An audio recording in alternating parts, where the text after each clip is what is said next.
Breaking news.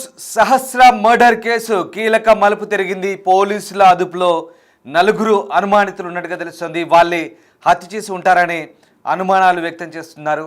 ఇక ఈ నేపథ్యంలో అందులో ఒకరు సంజీవరావుగా చెప్తున్నారు.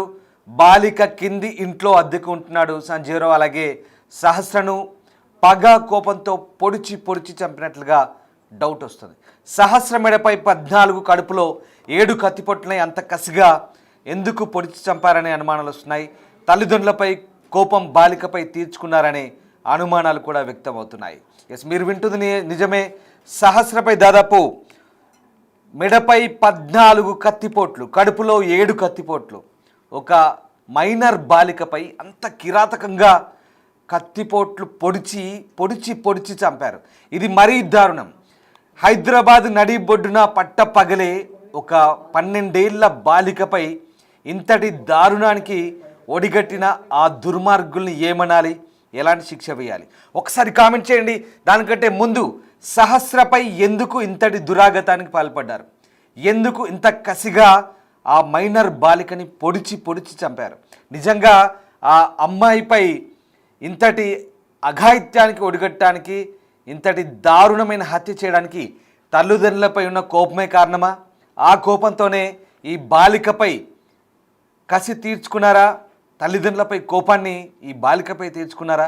ఇప్పుడు ఇదే సందేహాలు కలకమానది. ఎందుకంటే అమ్మాయిని పొడిచిన తీరు, ఒక్కసారిగా అమ్మాయిని చంపిన తీరు, పోలీసులు చెప్పిన వివరాలు ఇవి. 14 కత్తిపోట్లు మెడపై, 7 కత్తిపోట్లు కడుపులో. తండ్రి కూడా చెప్పాడు తన కూతుర్ని పేగులు బయటకు వచ్చేలా పొడిచారని. అసలు ఎంతటి దుర్మార్గం రా మీరు! అసలు ఎందుకు ఇలాంటి హత్యలు చేస్తున్నారు? ఎందుకు ఇంత దారుణంగా వ్యవహరిస్తున్నారు? ఒక మైనర్ బాలికని, నిజంగా ప్రపంచం తెలియని అమ్మాయి, 10-12 ఏళ్ళ అమ్మాయి అంటే పెద్దగా లోకం తెలియని అమ్మాయి, అభం శుభం తెలియని అమ్మాయి, అలాంటి అమ్మాయిని ఎందుకు ఇంత దారుణంగా పొడిచి చంపాల్సి వచ్చింది? తల్లిదండ్రులపై కోపం ఉంటే, పెద్దలపై కోపం ఉంటే పిల్లలపై తీర్చుకోవాలా? ఒక్కొక్క పోటు పొడుస్తుంటే అమ్మాయి అర్తనాదాలు, ఆ కేకలు అయ్యో పాపం అనిపించలేదా? నిజంగా ఆ కత్తిపోట్లకు, కత్తి ఘాట్లకు గురవుతుంటే అమ్మాయి ఎంతలా విలవిల్లాడిందో కదా. అంతటి దారుణమైన హత్య ఇది. ఎస్, కూకట్పల్లిలో జరిగిన ఈ దారుణ హత్యకు సంబంధించి పోలీసులు ఇప్పుడు పూర్తి స్థాయి లోతైన దర్యాప్తు చేస్తున్నారు. ముందుగా ఆ ఇంట్లో ఉన్న ఒక అనుమానితుని, అదే ఇంట్లో అద్దెకుంటున్న ఒక అనుమానితుని అదుపులోకి తీసుకున్నారు. ప్రస్తుతం కేవలం అనుమానితుడిగానే అతన్ని పరిగణిస్తున్నారు.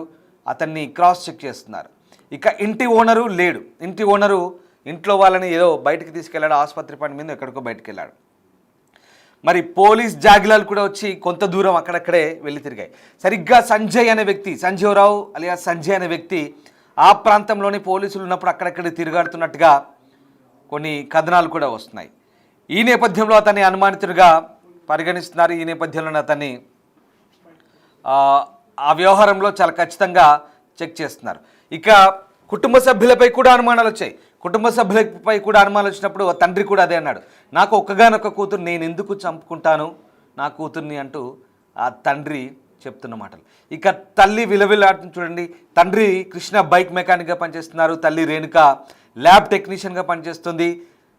కేంద్రీయ విద్యాలయంలో బోయిన్పల్లిలో చదువుతున్న సహస్ర స్కూల్లో ఏదో ఈవెంట్ ఉండడంతో హాలిడే ఇచ్చారు, ఇంట్లో ఉంటుంది. అయితే ఇంట్లో ఉంటున్న క్రమంలో ఒంటరిగా ఉన్న ఆ అమ్మాయిని చూసి కావాలనే పగ తీర్చుకునే ప్రయత్నం చేశారా? ఏదో ఈ వ్యవహారంలో ఖచ్చితంగా పెద్దలపై కోపం చిన్నపిల్లపై చూపించారనే అనుమానాలు వ్యక్తమవుతున్నాయి. ఒకసారి ఆ అమ్మాయిని చంపిన తీరు గురించి పోలీసు అధికారులు కూడా స్పందించారు. డీసీపీ ఏం మాట్లాడారు ఒకసారి చూద్దాం. సంబంధించి investigation is going on. We have some clues. We are working on it. Sir, ఎవరినైనా ఇప్పుడు కొంతమంది అనుమానితులు తీసుకున్నారంటే మరి ఎక్కడ నుంచి? ఒకరిద్దరు సస్పెక్ట్స్ ఉన్నారు. We are investigating them, we are interrogating. పాపకి ఎన్ని స్టాబింగ్స్ చేశారు సార్? అరౌండ్ 20 వరకు ఉన్నాయి. ఒక 15 చిన్న ఆయుధంతో చేసినట్టుగా అనిపిస్తాను. ఓకే, అంటే ఎక్కువ బాడీ మీద ఎక్కడ?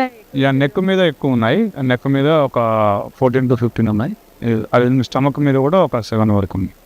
అయితే ఇప్పుడు ఒక వ్యక్తిని అది ఎవరినైతే విచారిస్తూ ఉన్నారని తెలుస్తుంది, అతనికి ఉన్నటువంటి రోల్ ఏంటి సార్? ఎందుకంటే చుట్టుపక్కల సీసీ కెమెరాస్ కూడా లేవు. సీసీ కెమెరాస్ మాకు ఫుటేజ్ వచ్చింది, బట్ అంటే క్లియర్ ఫుటేజ్ ఎవరు చేశారని కాదు, బట్ ఆ ఇంటికి సంబంధించిన ఫుటేజ్ వస్తుంది. We are analysing. ప్రాథమికంగా ఎన్ని సస్పెక్ట్స్ యా ఉన్నారు లెక్యం ఎన్ని టీమ్స్ పని చేస్తున్నారు దీనికి సంబంధించి ఒక 5 టీములు పని పాప బేబీ క్రిమేషన్ అంతా అయిపోయిందా సార్? అది అంటే అక్కడ తెలుసుకుంటున్నాను, ఇంకా తెలియదు నాకు. థ్యాంక్స్ ఏమైనా జరిగిన పాప మర్డర్ కేసు సంబంధించి investigation is going on. We have some clues. We are watching it. Sir ఎవరినైనా ఇప్పుడు కొంతమంది అనుమానితులు తీసుకున్నారంటే మరి ఎక్కడ నుంచి ఒకరిద్దరు సస్పెక్ట్స్ ఉన్నారు. We are investigating them, we are interrogating. పాపకి ఎన్ని స్టాబింగ్స్ చేశారు సార్? అరౌండ్ 20 వరకు ఉన్నాయి. ఒక 10 చిన్న ఆయుధంతో చేసినట్టుగా అనిపిస్తాం. ఓకే, అంటే ఎక్కువ బాడీ మీద ఎక్కడ? నెక్ మీద ఎక్కువ ఉన్నాయి. నెక్ మీద ఒక 14 to 15 ఉన్నాయి. అది స్టమక్ మీద కూడా ఒక 7 వరకు ఉంది.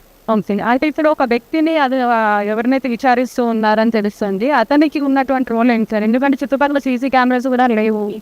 సీసీ కెమెరాస్ మాకు ఫుటేజ్ వచ్చింది, బట్ అంటే క్లియర్ ఫుటేజ్ ఎవరు చేశారని కాదు, బట్ ఆ ఇంటికి సంబంధించిన ఫుటేజ్ వస్తుంది. We are analysing. ప్రాథమికంగా ఎన్ని సస్పెక్ట్స్ యా ఉన్నారు లెక్యం ఎన్ని టీమ్స్ పని చేస్తున్నారు? దీనికి సంబంధించి ఒక 5 టీములు పని పాప బేబీ క్రిమేషన్ అంతా అయిపోయిందా సార్? అది అంటే అక్కడ తెలుసుకుంటున్నాను, ఇంకా తెలియదు నాకు. థ్యాంక్స్. రైట్, ఇక బాలిక హత్యకు సంబంధించి పోలీసులు చాలా ప్రెస్టీజియస్గా దర్యాప్తు చేస్తున్నారు. ఇప్పటికే 5 బృందాలుగా విడిపోయి పోలీసులు దర్యాప్తు కొనసాగిస్తున్నారు. ఒక అనుమానితుని అదుపులోకి తీసుకొని విచారిస్తున్నారు. సాంకేతిక ఆధారాలు అలాగే ఆ తల్లిదండ్రులు మాట్లాడిన ఫోన్ కాల్స్తో సహా ఇంట్లో ఎవరు ఉంటున్నారో ఆ మొత్తం పోర్షన్లో ఎవరెవరు అద్దుకుంటున్నారో కూడా విచారిస్తున్నారు. చుట్టుపక్కల కూడా వాళ్ళకి ఎవరెవరితో గొడవలు ఉన్నాయి కూడా అన్ని అంశాలు సేకరిస్తున్న పరిస్థితి కనబడుతుంది.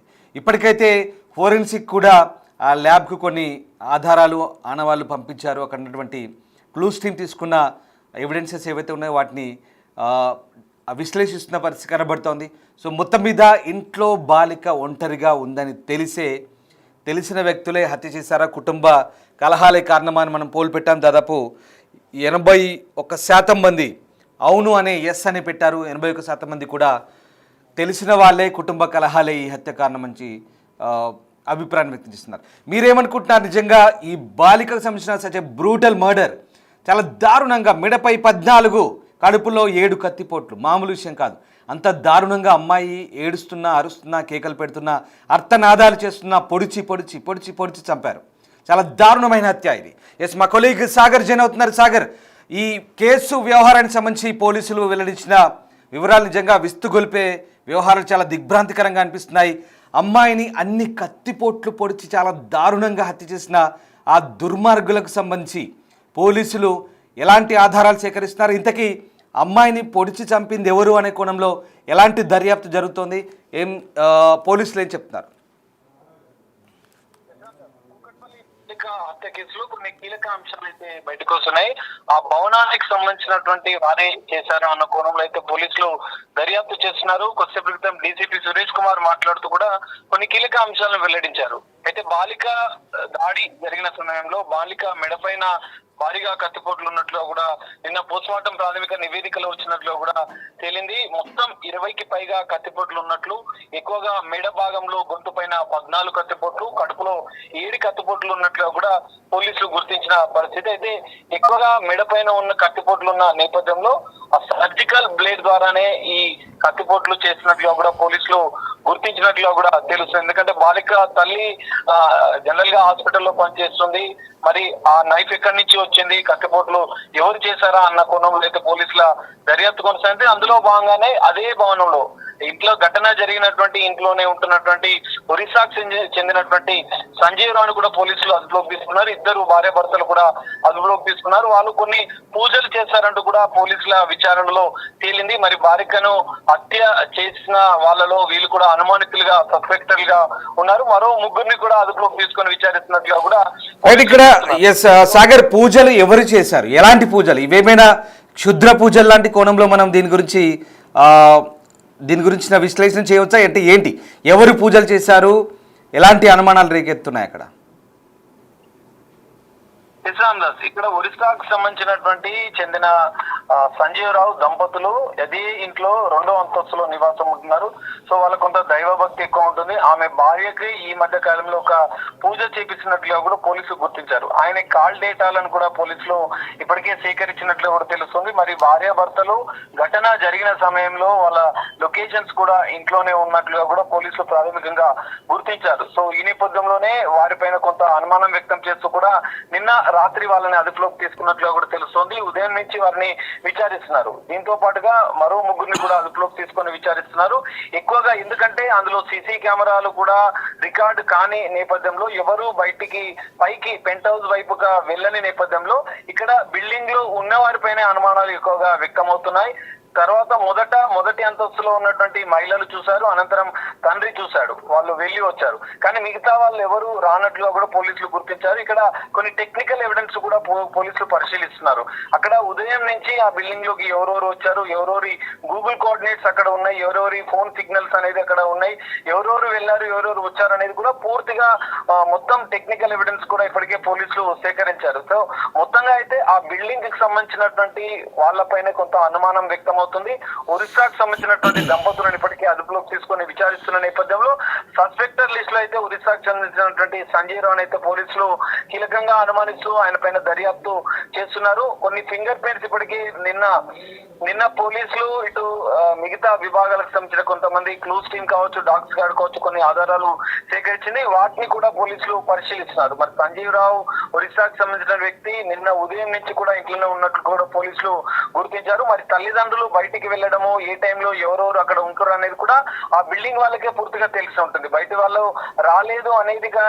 రాలేదనేది కూడా పోలీసులు ప్రాథమికంగా నిర్ధారించిన నేపథ్యంలో అదే భవనంలో ఉన్న వాళ్ళు చేశారా అనేది కూడా ఇక్కడ కీలకంగా పోలీసులు అనుమానిస్తున్న నేపథ్యంలో ఈ సంజయ్ రావు దంపతులను అదుపులోకి తీసుకొని విచారించడం అనేది ఈ కేసులో కొత్త కీలక పరిణామంగానే మనం చెప్పుకోవచ్చు. అంత కసిగా కత్తిపోట్లను పొడిచి, ఎందుకంటే కుటుంబ విభేదాల లేదంటే ఇంకేదైనా పూజల నేపథ్యంలో బాలికని హత్య చేశారా అన్న కోణంలో అయితే పోలీసులు ఈ 2 కోణాలలో దర్యాప్తు చేస్తున్నారు. కీలక ఆధారాలు అయితే కొన్ని ఇప్పటికీ పోలీసులు సేకరించినట్లుగా కూడా తెలుస్తుంది. మరి పూర్తిస్థాయి దర్యాప్తు అనంతరం దీనికి సంబంధించినటువంటి కేసులో కొంత క్లారిటీ వచ్చే అవకాశం ఉంది. సస్పెక్టెడ్ సాగర్, ఇప్పుడు దాదాపుగా 20కి పైగా కత్తిపోట్లు అమ్మాయిపై గుర్తించినట్టుగా ఏకంగా పోలీసులే చెప్తున్నారు. పోలీసులే నిజంగా నివ్వెరపోతున్నారు. ఓ చిన్నపాటి ఆయుధంతో 20 పైగా కత్తిపోట్లు పొడిచినట్టుగా అర్థమవుతుంది. బహుశా అమ్మాయి ప్రతిఘటించే క్రమంలోనే ఇంత దారుణంగా పొడిచి చంపారా, లేదా ఏదైనా లైంగిక దాడికి సంబంధించిన అంశంగా పరిగణించాలా? అసలు ఏంటి ఏదనే దీనికి సంబంధించిన స్పష్టమైన ఆధారాలు నిన్న పోస్ట్ మార్టం రిపోర్ట్ ఏం చెప్తోంది? అలాగే తల్లిదండ్రుల అనుమానాలు ఎలా ఉన్నాయి? తల్లిదండ్రులు అయితే తల్లి మొదటి నుంచి కూడా చిన్న గొడవలుంటే పిల్లల్ని చంపాలా, ఇంత దారుణం అంటూ తల్లి కూడా వ్యాఖ్యానించింది. ఇక తండ్రి కూడా ఖచ్చితమైన ఆధారాలు సేకరించి వాడిని ఎన్కౌంటర్ చేయాలంటూ తండ్రి డిమాండ్ చేస్తున్నాడు. సో ఓవరాల్గా ఆ పరిసర ప్రాంతాల్లో స్థానికుల చర్చ ఎలా ఉంది, పోలీసుల విశ్లేషణ ఎలా ఉంది, కంప్లీట్గా ఈ మొత్తం వ్యవహారంలో అంత దారుణంగా కిరాతకంగా అమ్మాయిని ఒక బ్రూటల్ అటాక్ ఇది. సో ఇలాంటి అటాక్ చేయడానికి బలమైన కారణం ఏదైనా ఉందా అంటే పోలీసుల విశ్లేషణలో, అలాగే నిన్నటి నుంచి కూడా మన బిగ్ టీవీ చాలా అంశాలన్నీ కూడా అప్డేటెడ్గా మనం ప్రసారం చేస్తున్నాం. మన అబ్జర్వేషన్లో కూడా తేలింది ఏంటి, ఆ ప్రాంతంలో స్థానికుల చర్చ ఏంటి, వాళ్ళ అభిప్రాయాలు ఏంటి, ఏ రకంగా ఉంది? ఖచ్చితంగా మీరు చెప్పినట్లు అక్కడ ఉన్నటువంటి హత్య జరిగినటువంటి భవనంలో సీసీ కెమెరాలు లేకపోవడం, ఆ ఎదురుగా ఉన్నటువంటి ఇంట్లో ఉన్నటువంటి సీసీ కెమెరాలను ఇప్పటికే పోలీసులు స్వాధీనం చేసుకుని పూర్తిగా క్షుణ్ణంగా ఆ రోజు ఉదయం నుంచి తెల్లవారుజాము నుంచి ఎవరెవరు వచ్చారు, అసలు ఏమేం జరిగింది అనేది కూడా పూర్తిగా ఇప్పటికే పోలీసులు కొంత సమాచారాన్ని అయితే సేకరించారు. అయితే అందులో కీలకంగా బయట వ్యక్తులు ఎవరు రానట్లుగా కూడా పోలీసులు భావిస్తున్నారు. అందులో సీసీ కెమెరాలో కూడా అవన్నీ ఏమి రికార్డు కాలేదు. సో ఇక్కడ కీలకంగా ఆ బిల్డింగ్ లో ఉన్న వాళ్ళే ఇది చేశారా అనేది కూడా పోలీసులు అనుమానిస్తున్నారు. అందులో భాగంగానే అందులో అనుమానితుల లిస్ట్ లో ఉన్నటువంటి సంజయ్ రావు దంపతులు మరో 3 కూడా ఇప్పటికే పోలీసులు విచారిస్తున్న నేపథ్యంలో మరి వారు ఈ హత్య చేశారా అనేది కూడా నిర్ధారణ కావాల్సింది. పోలీసులు ఆ కోణంలో అయితే దర్యాప్తు చేస్తున్నారు. సో ఇప్పటికే అక్కడ ఉన్నటువంటి స్థానికుల కూడా బయట నుంచి వచ్చే వారైతే ఎవరు జరగలేదని భావిస్తున్నారు. ఎందుకంటే అక్కడ కింద నిన్న ఓనర్స్ ఉండే వాళ్ళు మాట్లాడినప్పుడు కూడా వాళ్ళు కొన్ని రిస్ట్రిక్షన్స్ పెట్టుకున్నారు. బయట నుంచి డెలివరీ బాయ్స్ కూడా రాకుండా కొంత నిబంధనలు పెట్టుకున్నారు. కానీ అక్కడ సీసీ కెమెరా అయితే లేదు. అయితే ఈ నేపథ్యంలోనే అందులో ఉన్న వాళ్ళపైనే అనుమానాలు ఎక్కువగా వ్యక్తమవుతున్నాయి. ఆ సరౌండింగ్స్, ఆ పక్కన ఉన్నటువంటి ఇండ్లకు సంబంధించిన సీసీ కెమెరాలు, ఆ పక్కన ఉన్నటువంటి కాలనీలకు సంబంధించిన సీసీ కెమెరాలు, ఆ ముందు ఉన్నటువంటి రోడ్ లో ఉన్నటువంటి సీసీ కెమెరాలు అన్నింటినీ పోలీసులు పరిశీలించారు. ఇక్కడ ఎలాంటి బయట నుంచి వచ్చిన వ్యక్తుల ఆనవాళ్లు లేకపోవడంతో ఆ బిల్డింగ్ లో ఉన్న వాళ్ళ మీదనే ఎక్కువగా పోలీసులు ఫోకస్ పెట్టారు. అందులో భాగంగానే అందులో ఉన్న వాళ్ళపైన అనుమానాలు వ్యక్తమవుతున్న నేపథ్యంలో సంజయ్ రావు దంపతులను అదుపులోకి తీసుకొని విచారిస్తున్నట్టుగా కూడా తెలుస్తుంది. మరి వీరి విచారణలో కూడా ఇప్పటికే కొన్ని క్లూస్ టీమ్స్, ఫింగర్ ప్రింట్స్, మరికొన్ని ఆధారాలు ఇప్పటికే పోలీసులు సేకరించిన నేపథ్యంలో మరి సంజయ్ రావే ఇది చేశాడా లేకపోతే ఇంకేమైనా ఇతర వ్యక్తుల హత్య చేశారా అన్న కోణంలో అయితే పోలీసుల దర్యాప్తు కొనసాగుతుంది. ఇంత కిరాతకంగా, ఇంత దారుణంగా హత్య చేయడం వెనుక నిందితుల ఉద్దేశం ఏంటి అనేది కూడా పోలీసుల దర్యాప్తులో తెలియ అవకాశం ఉంది. సో ఈ కొద్దిసేపటి క్రితం డీసీపీ మాట్లాడుతూ కూడా కొన్ని కీలక ఆధారాలను ఇప్పటికే మేము సేకరించాం, ఆ కోణంలోనే దర్యాప్తు కొనసాగుతుంది, అంతకులను త్వరలోనే పట్టుకుంటామంటూ కూడా పోలీసులు చెప్పిన పరిస్థితి. సో తల్లిదండ్రులు కూడా తను కూతురు పిల్లలు ఇంత దారుణంగా హత్య చేయడం, ఆ మనిషి వాడు మూర్ఖుడా అంటూ కూడా వాళ్ళు కొంత నిన్న ఆవేదన వ్యక్తం చేస్తూ వాడిని చంపితేనే మాకు మనశ్శాంతి అంటూ చెప్పారు. సో ఇప్పటికూ పోలీసులు అయితే ఆధారాలు సేకరించిన నేపథ్యంలో వారిని అదుపులోకి తీసుకొని విచారిస్తున్న నేపథ్యంలో మరి రేపటి వరకు కూడా ఈ కేసులో కొంత క్లారిటీ వచ్చే అవకాశం ఉంది. సంజయ్ రావు దంపతుల పైన భారీగా అనుమానిస్తున్న పోలీసు కొన్ని కీలక ఆధారాలు సేకరించే పనిలో ఉన్నారు. ఆధారాలు సేకరించిన అనంతరం కూడా ఈ కేసులో ఒక కీలకమైన అంశం అయితే బయటకు వచ్చే అవకాశం కనిపిస్తుంది. Ramdas right, yes, thank you Sagar. So ఇది మొత్తం మీద బాలిక దారుణ హత్య ఇప్పుడు నగరంలో సంచలనం రేపుతుంది. కేవలం హైదరాబాద్ నగరంలోనే కాదు, రాష్ట్ర వ్యాప్తంగా కూడా ఈ అంశం చర్చనీయాంశంగా మారింది. నిజంగా బాలికని ఎవరు హత్య చేసి ఉంటారు, ఎందుకు ఇంత దారుణంగా కిరాతకంగా పొడిచి చంపారనేది ఇప్పటికీ ఒక సస్పెన్స్. ఈ మిస్టరీని పోలీసులు త్వరలో ఛేదించబోతున్నారు. ఈ మొత్తం వ్యవహారానికి సంబంధించి ఆధారాలు సేకరించే పనిలో పోలీసులు ఉన్నారు. నిజంగా ఈ మొత్తం వ్యవహారానికి కుటుంబ కలహాలే కారణమా లేదా ఇంకా ఇతరత్ర కారణాలు ఏమైనా ఉన్నాయా? ఆ నిందితులకి ఎలాంటి శిక్షలు పడాలి? ఇలాంటి దారుణమైన హత్యలు చేస్తున్నటువంటి ఆ వ్యక్తులకి చాలా తేలికగా మారింది. హత్యలంటే చాలా ఈజీగా చేస్తున్నారు, చాలా ఈజీగా అత్యంత పాశవికంగా హతమార్చడం, హత్యలు చేయడం, ప్రాణాలు తీయడం ఆనవాయితీగా తయారవుతుందా? అసలు ఏం జరుగుతుంది? ఎందుకింత క్రూయల్గా మారిపోతున్నారు మనుషులు? మీరేమనుకుంటున్నారు? ఒక్కసారి కామెంట్ చేయండి. హైదరాబాద్లో జరిగిన ఈ హత్యకు సంబంధించి మీ కామెంట్ నేను చదివి వినిపించే ప్రయత్నం చేస్తాను, మీ అభిప్రాయాన్ని కూడా తెలిపే ప్రయత్నం చేస్తాను. నిజంగా హైదరాబాద్లో జరిగిన ఈ దారుణ హత్య సంబంధించి పోలీసులు ప్రస్తుతం లోతైన దర్యాప్తు సాగిస్తున్నారు. నిన్నంతా కూడా ఆ ప్రాంతంలో స్థానికులను విచారించారు. వీళ్ళ కుటుంబానికి ఎవరితోనైనా పగలున్నాయి, ఎవరితోనైనా కక్షలు ఉన్నాయని తల్లిదండ్రులు కూడా అడిగే ప్రయత్నం చేసినప్పుడు వాళ్ళంతా కూడా ఆ ప్రాంతంలో లోతైన విచారణ చేస్తున్న పరిస్థితి కనబడుతోంది. సో ఆ రకంగా ఈ మొత్తం వ్యవహారానికి సంబంధించి ప్రస్తుతం పోలీసులు లోతైన దర్యాప్తు అయితే కొనసాగిస్తున్న పరిస్థితి కనబడుతోంది. ఇక ప్రస్తుతం అయితే ఒక అనుమానితుడిని అదుపులోకి తీసుకున్నట్టుగా తెలుస్తోంది. ఈ అనుమానితుడు ఇంట్లో కూడా కొన్ని రకాల పూజలు చేస్తారు. ఆ పూజల వ్యవహారానికి సంబంధించి కూడా ఆరా తీస్తున్నారు. ఆ ఒడిశాకు చెందిన సంజీవరావు అనే దంపతులు ఇద్దరు ఉన్నట్టుగా తెలుస్తోంది. సో ఈ మొత్తం వ్యవహారంలో రైట్, మీరు చేసే కామెంట్లు కాస్త ఇబ్బందికరంగా ఉండకుండా జాగ్రత్తగా చేయాలి, గైడ్లైన్స్కు లోబడి. సో ప్రస్తుతం ఈ మొత్తం వ్యవహారంలో ఎవరు కీలక పాత్ర వహించారు? ఈ మొత్తం వ్యవహారంలో ఒక్కరే హత్యలో పాల్గొన్నారా లేదా ఎంతమంది హత్యలో పాల్గొన్నారా అనేది తేలాల్సి ఉంది. మరి ఈ అమ్మాయిని చంపుతున్న క్రమంలో ఒకసారి తిరుపతి జుట్టు కామెంట్ చేస్తున్నారు. It may be also illegal affairs case అని సందేహం వ్యక్తం చేస్తున్నాడు. బహుశా ఆ కోణంలో కూడా పోలీసులు క్రాస్ చెక్ చేసినట్టు తెలుస్తుంది. ఎందుకంటే ఇంట్లో పేరెంట్స్ కూడా రకరకాల గొడవలు ఉంటాయి, వ్యక్తిగత వ్యవహారాలు ఉంటాయి. సో ఆ వ్యవహారంలో ఇంట్లో కూడా ఏదైనా గొడవలు ఉన్నాయని ప్రస్తుతం పోలీసులు ఆరా తీస్తున్నారు. ఇక నవీన్ బేబీ ఇక్కడ కొంచెం ఒక సెన్సార్ వర్డ్ వాడారు. ఆ వర్డ్ని నేను మీకు చదివి వినిపించే ప్రయత్నం చేస్తాను. బట్ వాస్తవానికి నవీన్ బేబీ చాలా కోపంతో కసిగా ఈ కామెంట్ చేశారు. ఎస్, వాడి అంగం కోసేయండంటూ చేస్తున్నాడు. I'm sorry to say this comment, but చాలా కసిగా ఉన్నారు. ఇలాంటి కామెంట్లు చదవడానికి కాస్త ఇబ్బందిగా ఉన్న ప్రేక్షకుల వ్యూవర్స్ ఒపీనియన్ నేను మీకు చెప్పే ప్రయత్నం చేస్తున్నాను. ఎస్, పావని పల్లవి ఒకవేళ పాపను బలి ఇచ్చి ఉంటారేమో, ఎందుకంటే అంతలా ఎందుకు పొడిచి చంపుతారంటూ పావని చెప్తున్నారు. మేబీ ఆ కోణంలో కూడా పోలీసులు దర్యాప్తు చేస్తారు. ఎందుకంటే ఒడిశా చెందిన దంపతులు ఇద్దరు కూడా పూజలు చేస్తుంటారు. ఒకవేళ ఆ కోణంలో ఏమైనా ఉందనే దర్యాప్తు కూడా సాగుతున్న పరిస్థితి కనబడుతుంది. సో మొత్తం మీద ఈ హత్య వ్యవహారం చాలా సంచలనంగా మారింది. హైదరాబాద్ కుక్కట్పల్లిలో జరిగిన ఈ హత్య, హైదరాబాద్లో నగరం నడిబొడ్డున ఈ హత్య ఇప్పుడు పోలీసులకు కూడా సవాల్గా మారబోతుంది. పోలీసులు కూడా చాలా ప్రిస్టేజియస్గా ఈ మొత్తం అంశాన్ని ఇప్పటికే 24 గంటలు దాటింది. ఈ హత్య జరిగి 24 గంటలు దాటింది. 24 గంటలు అయినప్పటికీ కూడా పోలీసులు ఇంకా పురోగతి సాధించారా లేదా అన్నది ఇంకా మనకు వివరాలు అయితే వెల్లడించలేదు. కానీ 5 స్పెషల్ టీమ్స్ ఈ కేసు ఇన్వెస్టిగేషన్ కోసం చాలా సీరియస్గా వర్క్ చేస్తున్నట్టుగా తెలుస్తుంది. ఒక మైనర్ బాలిక, ఒక టీనేజర్, 12 ఏళ్ళు అంటే అఫ్కోర్స్ టీనేజర్గానే అమ్మాయి రూపాంతరం చెంది. సో టీనేజర్ అయినటువంటి ఒక మైనర్ బాలికని ఎందుకంత కిరాతకంగా హత్య చేశారు? ఒకవేళ పెద్దల మధ్య ఏమైనా ఉంటే కనుక అమ్మాయిని చంపాలా? అసలు ఏం జరుగుతుంది? మానవ సంబంధాలు ఎటుపోతున్నాయి? మానవత్వం మంట గలుస్తుంది. పూర్తిగా కిరాతకమైన హత్యలకు తెగబడుతున్నారు, దారుణాలకు ఒడిగడుతున్నారు. మొన్న రామంతాపూర్లో కూడా ఒక అబ్బాయిని, 5 ఏళ్ళ అబ్బాయిని లైంగిక దాడి చేసి చంపాడు ఒక కామాంధుడు. వాడి నియమనాలు కూడా తెలియని పరిస్థితి. సో ఇలా తరచుగా జరుగుతున్నాయి, హత్యలు జరుగుతున్నాయి. చిన్నపిల్లలు జోలికి పోతున్నారు, చిన్నపిల్లల్ని కూడా సమిధనం చేస్తున్నారు. అసలు మీకు ఏమవుతుందిరా? చిన్నపిల్లల్ని ఎందుకు చంపుతున్నారు? చిన్నపిల్లలు ఏం పాపం చేశారు? చిన్నపిల్లల జోలికి ఎందుకు పోతున్నారు అనేది అర్థం కాని ప్రశ్న. ఎస్, ఇంకా కొన్ని కామెంట్స్ వచ్చాయి. నేను మళ్ళీ కామెంట్ బాక్స్కి వెళ్తున్నాను.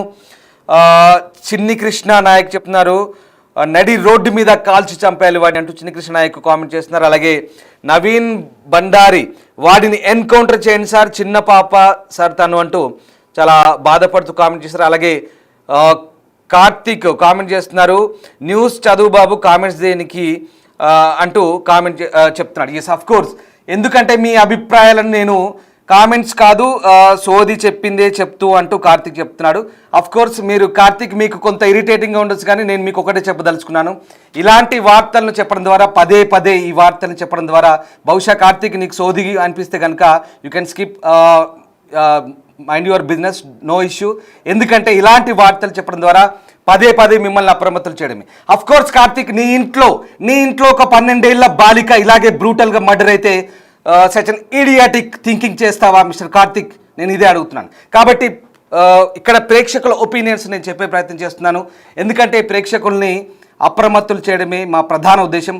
క్రైమ్ వార్తల్ని, నేర వార్తల్ని పదే చెప్పడం ద్వారా మిమ్మల్ని అలర్ట్ చేయడమే ప్రధాన ఉద్దేశం. ఎందుకంటే చిన్న పిల్లల జోలికి పోతున్నారు, చిన్న పిల్లలను హింసించి చంపేస్తున్నారు.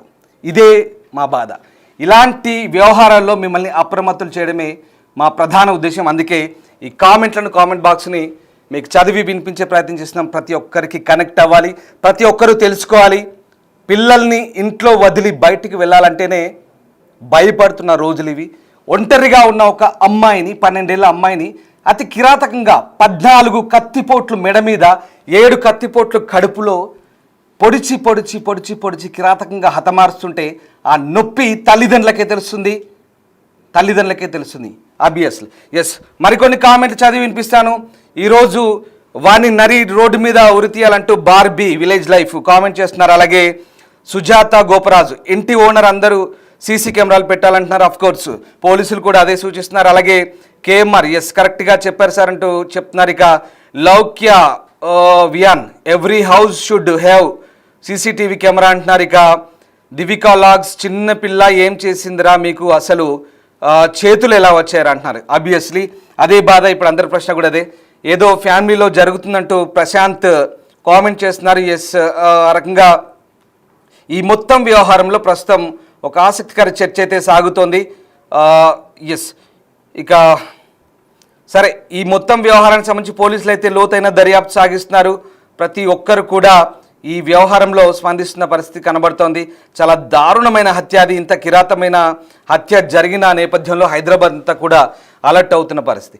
బాలిక హత్యకు కుటుంబ వివాదాలే కారణమని భావిస్తున్నారనే ప్రశ్నకు 76% మంది అవునంటున్నారు, 24% మంది నో అంటూ కామెంట్ చేస్తున్న పరిస్థితి కనబడుతోంది. సో పద్మ, మా ఓనర్ దరిద్రుడు కెమెరాస్ పెట్టమంటే పెట్టట్లేదు. సో యా, దయచేసి సరే కొంచెం కొంత మర్యాదగా కామెంట్స్ పెడితే బాగుంటుంది. బహుశా దయచేసి ఇలాంటి వర్డ్స్ వాడకండి. No problem. పద్మ గారు మీ ఆవేదన మాకు అర్థమైంది. బట్ ఎవ్రీ ఓనర్ షుడ్ అందరూ సేఫ్టీ మెజర్మెంట్స్ తీసుకుంటేనే బాగుంటుంది. ఎందుకంటే ఇలాంటి వ్యవహారాలు జరిగినప్పుడు పాపం చిన్నపిల్లలు ఉన్న వాళ్ళు ఎవరైనా కొంత బాధపడతారు, ఇబ్బంది పడతారు. ఎందుకంటే ఆ ఘటన జరిగినప్పుడు అయ్యో మరి మా పిల్లల సంగతి ఏంటంటూ ప్రతి ఒక్కరి మదిలో మెదులుతుంది ఈ ప్రశ్న. ఖచ్చితంగా ప్రతి ఒక్కరు కూడా భయపడతారు, బాధపడతారు. ఇదే పరిస్థితి. సో పద్మ అదే చెప్తున్నారు, తన ఓనరు సీసీ కెమెరాలు పెట్టలేదని. బట్ మస్ట్ అండ్ షుడ్గా ఈ రోజుల్లో ఈ సీసీ కెమెరాలన్నీ చాలా ఖచ్చితం. ఎందుకంటే ఖచ్చితమైన ఆధారాలు, ఎవిడెన్సు సీసీ కెమెరాల ద్వారానే 95% అబోవ్ పర్సెంటేజ్ ప్రస్తుతం కేసులు సాల్వ్ అవుతున్న పరిస్థితి. ఇప్పుడు అవే కీలకంగా మారుతున్నాయి. ఇక సంతోష్ పెట్టినారు, వాడిని చంపకూడదు, కాళ్ళు చేతులు తీసేసి పబ్లిక్ డొమైన్లో పెట్టాలి, అప్పుడు ఎవ్వరు చేరంటున్నాడు. ఇక రైట్. ఇక మాధవి అశోక్, వాడిని వదలకండి అంటున్నారు. సివి రాజ్, పిల్లల్ని ఎప్పుడు కూడా ఒంటరిగా వదిలేయకండి అంటూ కామెంట్ చేస్తున్నారు. అబియస్లీ చైతు, ఓనర్ కాదు మీరు పెట్టుకోండి అంటూ చైతు కామెంట్ చేస్తున్నారు. బహుశా ఇది పద్మ గారికి సజెస్ట్ చేస్తున్నట్టుగా అనిపిస్తుంది. ఇక స్పందన అమ్ములు, వాడిని ఉరివేయడం కానీ ఎన్కౌంటర్ కానీ చేయొద్దండి, జస్ట్ వాడి ఇది కొంచెం అభ్యంతరకరంగా అనిపించచ్చు, జస్ట్ వాడి కట్ చేయాలంటున్నాడు. ఓకే, ఇలాంటి కామెంట్లు కాస్త ఇబ్బందిగా అనిపించినప్పటికీ మీ ఆవేదన మాకు అర్థమవుతుంది. రైట్. ఇక సౌజన్య, చిన్నపిల్లలు పాపం అంటూ కామెంట్ చేస్తున్నారు. అలాగే శారీసింది వాళ్ళు, ఆడపిల్లలు కనాలంటేనే భయమవుతున్న తల్లులు వాన్నే ఉరి తీయండి, వానికి అక్కడే ఉరి తీయండి, తప్పలేదు, వాడిని దేవుడు కూడా క్షమించడం అంటున్నారు. ఇక శివిరాజ్, మనం పిల్లల కోసమే కష్టపడుతున్నాం, మరి ఇలాంటి వ్యవహారాల్లో జాగ్రత్తగా ఉండాలంటున్నారు. అలాగే అండోజు శ్రీనివాస్, కెమెరా నెట్కి గవర్నమెంట్ రాయితీ ఇవ్వాలంటున్నారు. బహుశా ఇదే కామెంట్ అనుకుంటాను. సరే, హింస తగ్గుతుంది అంటున్నారు. సరే, వాటెవర్, కెమెరాలు పెట్టండి అంటున్నారు. అలాగే సరిత మల్లపూడి, ఎంతమంది చంపినా గవర్నమెంట్ ఏమీ చేయలేదంటూ రియాక్ట్ అవుతున్నారు. చిన్నపిల్లల భద్రత గురించే వీళ్ళ ఆందోళన ఒక్కసారిగా అర్థమవుతుంది. అందరూ కెమెరా పెట్టుకోండి అంటూ అండో శ్రీనివాస్ చెప్తున్న పరిస్థితి మనకు కనబడుతోంది. సో ఈ రకంగా కామెంట్లో అందరూ రియాక్ట్ అవుతున్న పరిస్థితి కనబడుతుంది. సో ఓవరాల్గా కామెంట్ సెక్షన్ కూడా మనకు పాజిటివ్గా దాదాపుగా అంతా చాలామంది అంటే తమ ఆవేదన చెందుతున్నారు. దాదాపు చిన్నపిల్లలు ఉన్న వాళ్ళందరి బాధ కూడా మన కామెంట్ సెక్షన్లో చాలా క్లియర్గా అర్థమవుతున్న పరిస్థితి కనబడుతుంది. సో ఓవరాల్గా రైట్. ఇక ఇది ఇంకో కామెంట్ పెట్టారు. కామెంట్స్ కూడా చదివి న్యూస్ చెప్పడం good news idea. So because based on comments also news channels correct news జనాలకి పంపిస్తారంటూ కేఎంఆర్ కామెంట్ చేశారు. Thank you very much KMR. So ఆ రకంగా అంటే ప్రజల్ని ఇన్వాల్వ్ చేయడమే, ప్రజల్ని దీంట్లో భాగస్వాములు చేయడమే బిగ్ టీవీ ప్రధాన ఉద్దేశం. తద్వారా మిమ్మల్ని అప్రమత్తులు చేయడమే మా ప్రధాన ఉద్దేశంగా మేము ఇక్కడ చెప్పదలుచుకున్నాం. అంతేగాని కామెంట్లు చదివి ఏదో ఇందాకో కామెంట్ పెట్టారు ఒక అతను, ఏదో సోది చెప్తున్నారని అంటున్నారు. సో అది కరెక్ట్ కాదు దయచేసి. సో అంటే మేము మిమ్మల్ని ఇన్వాల్వ్ చేయడం ద్వారానే దయచేసి ఈ మొత్తం వ్యవహారంలో అప్రమత్తులు చేయడమే మా ప్రధాన ఉద్దేశం. రైట్. ఇక నర్సింగ్ ఏదో పెడుతున్నారు, గాంజా బ్యాచ్ అంటున్నారు. గాంజా పియో హుక్కా పదం అంటున్నారు. బహుశా ఆ కోణంలో కూడా గంజాయి బ్యాచ్లు ఇటీవల కాలం కుక్కట్పల్లిలో చెలరేగుతున్నాయి విచ్చలవిడిగా అంటూ పెడుతున్నారు. ఇక రైట్. ఇక నర్సింగ్ ముక్కాల ఇదే పెట్టినారు. ఇక పద్మ సార్, గాజుల రామరంలో కుక్కలు చాలా ఎక్కువగా ఉన్నాయి, కావాలంటే ఢిల్లీ వరల్డ్ స్కూల్ గాజుల రామరంలో ఒక్కసారి అక్కడ మీరు పరిశీలించండి అన్నట్టుగా పెడుతున్నారు. రైట్. సో ఇట్లాంటి వ్యవహారాలకు కూడా సీసీ కెమెరా పనికి వస్తాయి. చిన్నపిల్ల భద్రత సంబంధించి కుక్కలు కావచ్చు, మనుషులు కావచ్చు, దేనికి సేఫ్టీ లేనప్పుడు ప్రస్తుతం ఈ అంశంలో అందరూ ఇట్లాంటి అంశాల పాయింట్అవుట్ చేస్తుంటారు. రైట్. ఒక్కసారి ఒక కామెంట్ చదువుతాను. విజయ, ఆడపిల్లల్ని ఒంటరిగా ఉంచాలంటేనే భయంగా ఉంది. ఇదే ఇప్పుడు హైదరాబాద్లో జరుగుతున్న చర్చ ఇదే. ఇది మాత్రం ఖచ్చితంగా కాదనలేని వాస్తవం. అలాగే hunting for happiness, Indian judicial 90% fail, all issues more than years అంటూ కామెంట్ చేస్తున్నారు రకరకాల. అలాగే సరితా మల్లిపూడి, ఎందుకన్నా గవర్నమెంట్ ఏం చేయలేదా అంటూ కామెంట్ చేసిన పరిస్థితి. రైట్. ఒక్కసారి ఈ మొత్తం వ్యవహారంలో వ్యవహారానికి సంబంధించి ఒకసారి మదర్ కూడా అప్పుడు చనిపోయిన సందర్భంలో మదర్ మాట్లాడారు, ఫాదర్ మాట్లాడారు, పోలీసులు రియాక్ట్ అయ్యారు. ఒకసారి ఆ తల్లి ఆవేదన, తల్లి మాటలు, అసలు ఎలా చనిపోయింది ఏంటి, మీకు ఎవరైనా పగవాలన్నారంటే ఆమె ఏమందో ఒకసారి చూద్దాం. ఎక్కడి నుంచి సార్? నేను చిన్న ఉన్నప్పటి నుంచి ఇక్కడ ఉంచిన ఒకటి చిన్నప్పటి నుంచి ఉండారన్న నమ్మకంతోనే పోతాంగా. ఎవరమైనా 4 years అవుతుంది ఇక్కడికి వచ్చి. ఎప్పుడు ఉంటారు, ఒక్కరొక్కరు కూడా సింగిల్గా ఉన్న రోజులు కూడా ఉన్నాయి. పిల్లలు ఒకరు లేకపోతే ఒక్కరు కూడా ఉంటారు. కాకపోతే మేము వెళ్ళినాము 9 o'clock వెళ్ళినాం. పోనీ డే అంతా అంటే ఏమో అనుకోవచ్చు. మళ్ళీ మేము ఇంకా ఎప్పుడు నైట్కి వచ్చేవాళ్ళం, కానీ ఈసారి బాక్స్ మర్చిపోయిందని 12:30కి వచ్చింది మా ఆయన. అలా జరిగింది. మార్నింగ్ పుట్టనేగా పొద్దున పాప స్నానం చేసుకొని బాక్స్ ఇచ్చొస్తుంది మమ్మీ అని చెప్పిన ఆమె 12:30కి అలా జరిగిందంటే దేనికోసం జరిగిందని నేను ఎలా చెప్పాలి చెప్పండి సార్? నేను స్నానం చేసుకుంది సార్. ఆమె స్నానం చేసుకుంటే చిటితల్లి నువ్వు స్నానం చేసావు, వెనకాలు కూడా నడవదు, ఎందుకు అట్లా స్నానం చేసావు, కర్రగా అవుతావే, మంచిగా ఉండాలి, తెల్లగా ఉండాలి అని స్నానం చేసుకుంటే మళ్ళీ పోయింది బాత్రూంలోకి. దాని తర్వాత నేను చెప్పేసి వెళ్ళిపోయినా.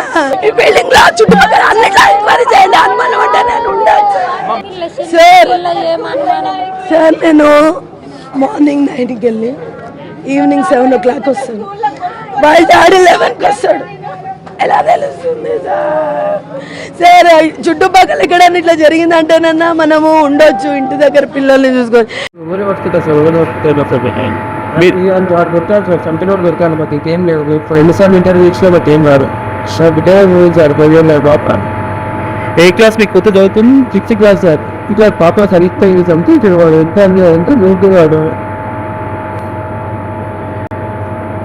ఎప్పుడు బర్త్డే ఎప్పుడు ప్రతితో కూడా పేరు బయటకు వచ్చింది. అక్కడ కూర్చొని వాడంతా నూకుతుంది. నాకు ఏదో ఉండబెట్టలేదు. నేను బైక్ మీద బైక్ మీద పోయితాను. ఇట్లా వచ్చారు మార్నింగ్ 8:40 9 దాకా వెళ్ళిపోయాను సార్. నేను వాడే బాబు స్కూల్కి వెళ్ళిపోతాను. 8:30 స్కూల్కి వెళ్ళిపోయాడు. ఎదురుగా బిడ్డగా నాకు పని చేస్తాను కదా, మన కొరికి వాళ్ళకి ఎక్కువ చేసేదని పని చేస్తాను అతను. సరే చిన్నమ్మ వెళ్ళింది, డోర్ లాక్కుందని కిందికి వచ్చేస్తాను. పిలిచింది కదా అందుకనే నీకు కిందికి వచ్చేసింది. డోర్ లాక్కుంది కదా, బయట ఆడుకుంటుందని అవుతుంది. లేదంటే డోర్ లాక్కుంది బయటకు గుండె పెట్టుకొని పడుతున్నానని చెప్పి నీకు టార్చర్ అవుతాడు. చూసారు అప్పటికి టార్చర్ జరుగుతుంది. ఆ పిల్లలు అవుతుంది. భయపడదు, ఎప్పుడు కూడా భయపడదు. ఇంకా ఒక్కటైనా సరే ఉంటాయి, ఆడుకుంటుంది, వెళ్ళి టీవీ పెట్టుకొని వస్తే తింటుంది, పడుకుంటుంది. కానీ ఇంకా దారుణంగా వేసుకుంటే మంచిగా వాళ్ళు మాత్రం దొరికితే మాత్రం చెప్పారు కదా, చంపుతూనే వాళ్ళకి మళ్ళీ చంపుతారు. నాకైతే పోలీసు వాళ్ళకి కూడా అదే రిక్వెస్ట్ చేస్తాను, వచ్చే మాత్రం తగ్గిస్తాడు. ఓవర్ రిజల్ట్ కదా లక్ష ఆలోచన వాళ్ళు ఎక్కడే ఆలోచన ఇంకేం తెలుసు. జరిగిన పాపం మర్డర్ కేసు సంబంధించి investigation is going on. We have some clues. We are watching it. Sir ఎవరినైనా ఇప్పుడు కొంతమంది అనుమానితులు తీసుకున్నారంటే మరి ఎంతమంది? ఒకరిద్దరు సస్పెక్ట్స్ ఉన్నారు. We are investigating them, we are interrogating. పాపకి ఎన్ని స్టాబింగ్స్ చేశారు సార్? అరౌండ్ 20 వరకు ఉన్నాయి. ఒక 10 చిన్న ఆయుధంతో చేసినట్టుగా అనిపిస్తుంది. ఓకే, అంటే ఎక్కువ బాడీ మీద ఎక్కడ? నెక్ మీద ఎక్కువ ఉన్నాయి. నెక్ మీద ఒక 14 to 15 ఉన్నాయి. అది స్టమక్ మీద కూడా ఒక 7 వరకు ఉంది. అయితే ఇప్పుడు ఒక వ్యక్తిని అది ఎవరినైతే విచారిస్తూ ఉన్నారని తెలుస్తుంది. అతనికి ఉన్నటువంటి రోల్ ఏంటి సార్? ఎందుకంటే చుట్టుపక్కల సీసీ కెమెరాస్ కూడా లేవు. సీసీ కెమెరాస్ మాకు ఫుటేజ్ వచ్చింది, బట్ అంటే క్లియర్ ఫుటేజ్ ఎవరు చేశారని కాదు, బట్ ఆ ఇంటికి సంబంధించిన ఫుటేజ్ వస్తుంది. We are analysing. ప్రాథమికంగా ఎన్ని సస్పెక్ట్స్ ఉన్నారు? ఎన్ని టీమ్స్ పనిచేస్తున్నారు? దీనికి సంబంధించి ఒక 5 టీములు పనిచేస్తారు. పాప బేబీ క్రిమేషన్ అంతా అయిపోయిందా సార్? అది అంటే అక్కడ తెలుసుకుంటుంది, ఇంకా తెలియదు నాకు. రైట్, ఈ మొత్తం వ్యవహారంలో ప్రస్తుతం 5 టీములు చాలా యాక్టివ్గా ఇన్వెస్టిగేషన్ చేస్తున్నాయి, లోతైన దర్యాప్తు సాగిస్తున్నాయి. ఈ బాలికని హత్య చేయాల్సిన అవసరం ఏంటి, ఎందుకు అనే కోణంలో ప్రస్తుతం అయితే దర్యాప్తు జరుగుతుంది. చాలామంది కూడా ఈ సామాజిక భద్రతకు సంబంధించి అంటే ముఖ్యంగా ఆడపిల్లల అంశంలో చాలా సివియర్గా, చాలా సెన్సిటివ్గా ఫీల్ అవుతున్నారు. ఆడపిల్లల విషయంలో ఒంటరిగా ఉన్న ఆడపిల్లలను చూసి ఇట్లాంటి దురాఘాతాలకు పాల్పడుతున్న వారిని కఠినంగా శిక్షించాలనే అభిప్రాయాలు కూడా వ్యక్తమవుతున్నాయి. మొత్తం మీద ఈ మొత్తం వ్యవహారానికి సంబంధించి పోలీసులు చాలా ప్రిసీరియస్గా దర్యాప్తు చేస్తున్నారు. మిగతా అంశాలు పూర్తిస్థాయి దర్యాప్తు అయిన తర్వాత వెల్లడిస్తామని పోలీసులు చెప్తున్నారు. ప్రస్తుతానికైతే కొంతమంది అనుమానితులు అని చెప్తున్నారు. మరి ఎంతమంది అనుమానితులు ఏంటి, పోలీసులకు దొరికిన ఆధారాలు ఏంటి, అసలు ఏం జరిగింది, ఎవరి హత్య చేశారు, ఎందుకు చేయాల్సి వచ్చింది, ఈ మొత్తం వ్యవహారాలని పోలీసులు త్వరలోనే వెల్లడించే ఛాన్స్ కనిపిస్తుంది.